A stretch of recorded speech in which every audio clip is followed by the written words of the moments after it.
Alright guys, welcome. Here we go. We're starting another video lesson. Today we are doing the 7 Years' War. We're going to talk about that. That is our title. That is the topic. First topic in period 3. We are now in the meat and potatoes of AP US history, so let's get into it. Make sure your notes page is prepared. Make sure you've replied on Zoom and Teams. That's not relevant to you guys. Again, this is for the video later. So let's get into the objective. Explain the causes and effects of the 7 Years' War, also known as the French and Indian War. And for the big brain question of the day, how does the 7 Years' War lead to the American Revolution?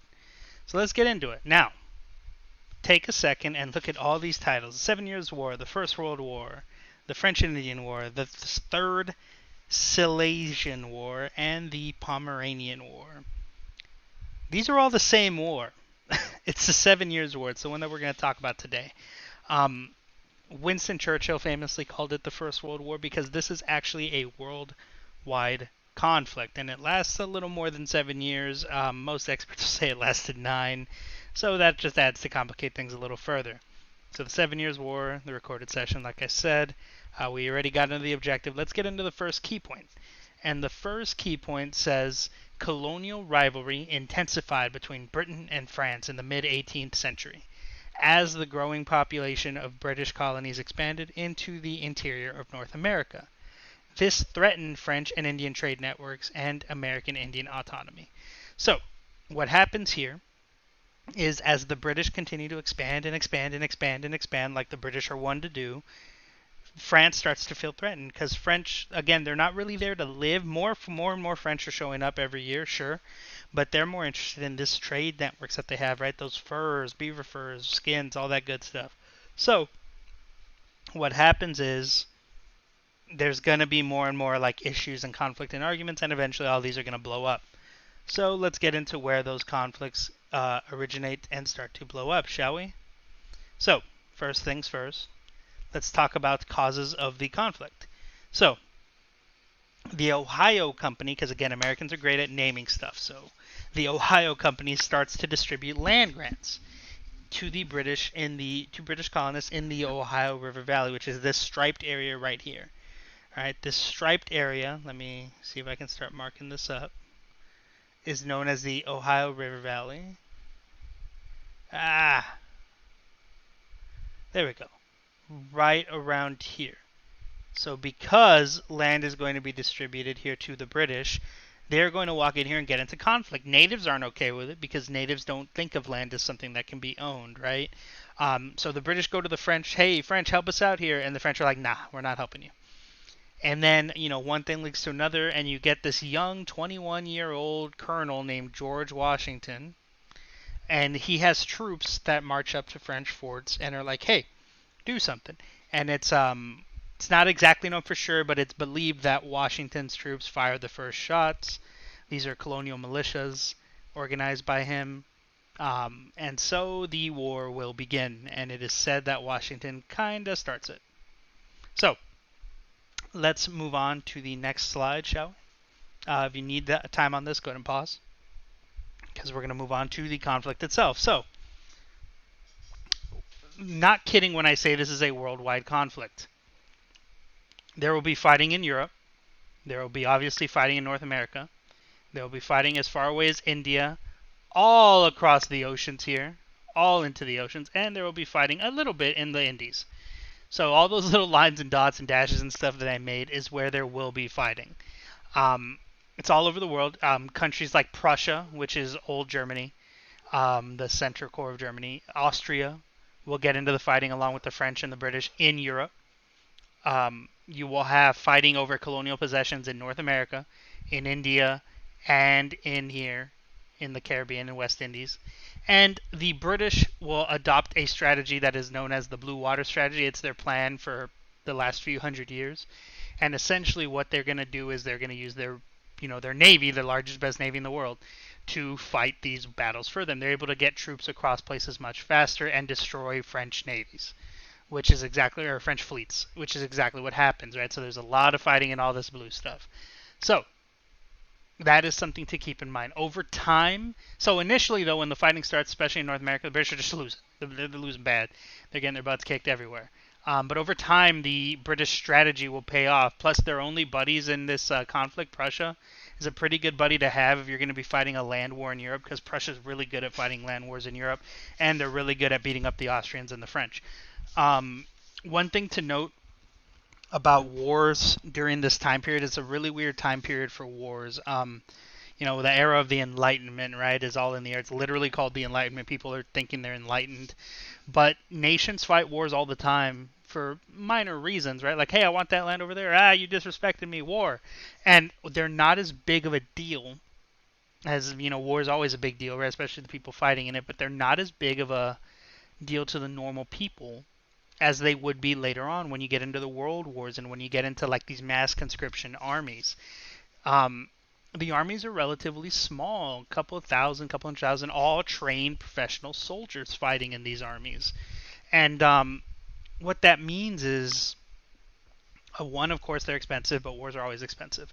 But what you get is nations more willing to fight wars that are brief or that they perceive as brief, and you don't get a lot of big, big, big battles. There's some battles, there's major battles, obviously, but they're less and less so. If you go back further, there would be like one battle that decided an entire war. So wars are just, they fight wars all the time. And but like we're saying, back to the slide, right? Eventually, British tactics will pay off. After taking a few key forts and forcing surrender in North America, eventually, out of fear of losing everything and losing more money, the French will give up entirely and surrender. And so what happens after that, we're going to get into. That is going to be key point 2. So let me do that now. If you need time on the slide, go ahead and pause because we're going to move forward. So key point 2 is up now. Britain achieved a major expansion of its territorial holdings by defeating the French, but at tremendous expense, literally expense. It's very expensive to fight a war, setting the stage for imperial efforts to raise revenue and consolidate control over the colonies. Control. So let's talk about the territorial gains. What happens? Well, Britain gets Canada from France and Florida from Spain. Spain gets Cuba, which is right here, and the Philippines, which are off over there. And France gets a couple of tiny little sugar islands up here in the West Indies, Caribbean, right? And surrenders their claims to India and Canada. Well, literally their land in Canada was surrendered, and their claims in India, because they were kind of threatening India for a little while, and Britain's not about anybody threatening India. As you'll find out later, that gets even more intense. So those are the territorial changes. Let's move into key point 3. If you need time on this, I would recommend getting it. I'll go ahead and pause here because we're moving on. So key point 3 is up now. After the British victory, imperial officials attempted to prevent colonists from moving westward, generating colonial opposition, while native groups sought to both continue trading with Europeans and resist the encroachments of colonists on tribal land. So what does this mean? Well, natives want to trade because, as against what some people might say, natives benefited from this just as much as a lot of whites did in certain circumstances. They weren't idiots. They weren't fools. They weren't getting nothing for what they wanted.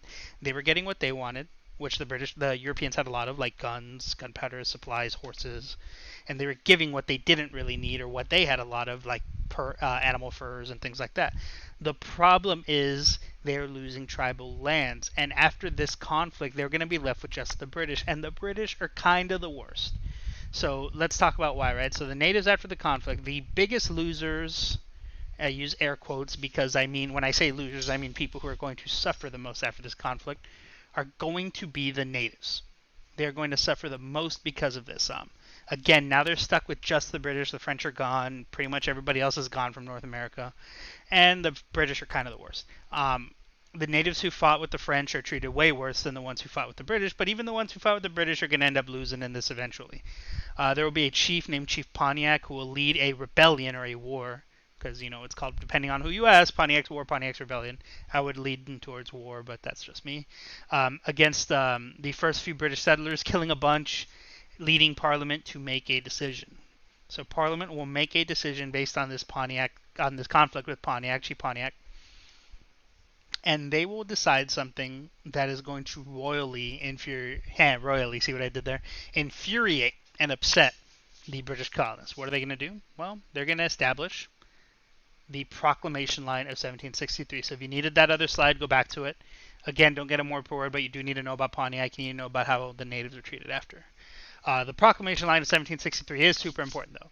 It was established by Parliament, after Pontiac's rebellion or war happens, as a way to keep natives happy and as a way to avoid conflict with the natives is probably a better term. As a way to avoid conflict with the natives, because they saw after Pontiac's war starts that these natives, again, I always say it, right? Natives are good at fighting. They're not bad at it. They just didn't have the numbers. They never did. The natives are good at what they do. All territory west of the line, the proclamation line, was to be reserved for natives, all right, which meant that colonists could not cross this line. And it was a strong, steady line. It's right here. I drew it again. Colonists can't cross it. They can't expand west into the territory that is there, which seems like a fair deal, right? Hey, natives, you have your land. Hey, colonists, we have our land. But the problem with this is that colonists literally, and I mean literally, just finished fighting a war in order to get this territory. And so the colonists are like, Parliament, what are you doing? No, that's not going to fly. And they're going to be, not one, they're going to be angry. Two, they're going to ignore this altogether, just flat out ignore Parliament and cross anyways. And so that conflict is always going to be there with the natives, and it's just going to make the colonists furious. They're going to be really mad. That you're going to get the first whispers of this lack of representation in Parliament right here when this happens, because the colonists are going to say, well, hey, if you had somebody from the colonies here, you'd have never made this policy. And the Parliament's going to be like, well, one British citizen represents all British citizens, and they're going to be like, what? That doesn't fly. So keep that in mind as you move forward. Something to consider. Again, for this slide, you need to get what the line was, what it did, and I want you to add that it upset the colonists, and most of them are going to ignore it, or a lot of them are, and move west anyways, because again, it's all about moving west, right? And now let's get into the last big thing that's going to happen, and that is, I need to stop the draw. Sorry, I'm still learning that feature. The British war debt. All right. So, fighting the French is expensive, and people who do it as often as the British do end up racking up a lot of debt. They owe a lot of money. And after the conflict, Britain will be in major debt because they won the war, but again, fighting wars isn't cheap, and winning wars is definitely not cheap. So they adopt a mindset, let's say, a specific mindset that is, hey, you know why we fought this war, right? To defend the colonies. Hey, you colonies, we fought it to defend you. So, gonna pay for it, got to pay the money for it. So they will attempt to recover their funds from the colonies in a lot of ways. The first thing will be the Sugar Act, tax on sugar. It will get progressively more intense, and we'll talk about the taxes and how were they actually intense and all that later, tomorrow, more specifically, later this week. But something that is going to happen as well, aside from taxes on sugar, right, and things like that we should talk about are the Navigation Acts. So we talked about them way back when we talked about mercantilism, right? These Navigation Acts, these things that are happening. Now the issue is, now they're actually going to be enforced. Now the British are going to be like, hey, what's that? They're going to actually charge for things that they weren't really enforcing before. It was like soft enforcement. Well, now it's going to get enforced. Remember I talked about smugglers being like making all the bank because no one caught them? Well, now the British are going to actively try to catch smugglers. And again, they have the best navy in the world. So that is also going to make the colonists very upset. So you have war debt leading to taxation and enforcement of the Navigation Acts. You have the proclamation line telling the colonists they can't go into the territory they just fought and died for. Those are big causes that are going to lead to the revolution. But, like I said, we will get into that later. So now, if you're done and you're caught up, go ahead and go into your exit ticket on Google Classroom and get that done. If you're watching this video later because you were absent and you missed the live session of class, let me know on Teams so I do not count your exit ticket late, because it'll get full credit because you missed it. But make sure you let me know at a timely manner. If this is 2 weeks later, still probably going to be late. So make sure you're letting me know. But that's it for me, guys. That's it for this video. Make sure that you watch them, do your exit ticket, complete your Google Classroom assignments. I will see y'all in class at another time.